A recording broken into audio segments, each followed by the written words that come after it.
Hey, it's Locksmith here. We're going to do a quick video here on changing the battery on your 4-button remote. For this task here, you will need a flat tip screwdriver. If your key ring is attached to this, no worries.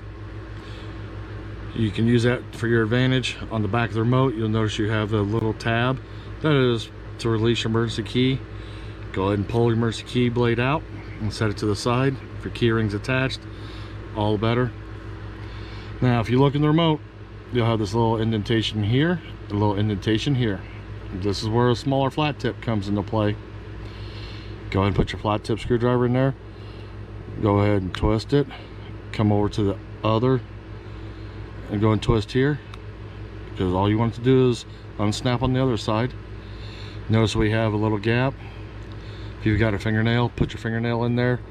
If not, you can use a credit card, something plastic. I do not like using the flat tip because it will mar up the remote, and with this being a new remote or a customer's remote, we don't want to do that. Make it look professional.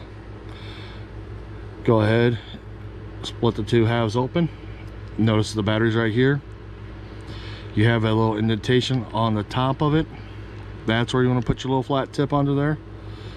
And when you put it under there, just lift up with the corner and the battery comes out. This little metal tab, make sure it stays in. Sometimes they do slide around. This calls for a CR2032 battery. We're using new remotes for these demos, so we'll turn around and replace the same battery with what we took out. Put it in, and when you put it in, you noticed I pushed against there first. That's the pressure that keeps the battery in. Take the two halves, we're going to put them together and gently squeeze, and you notice the remote's together now. Go and put your emergency key back in, and there you go. You've just changed your battery.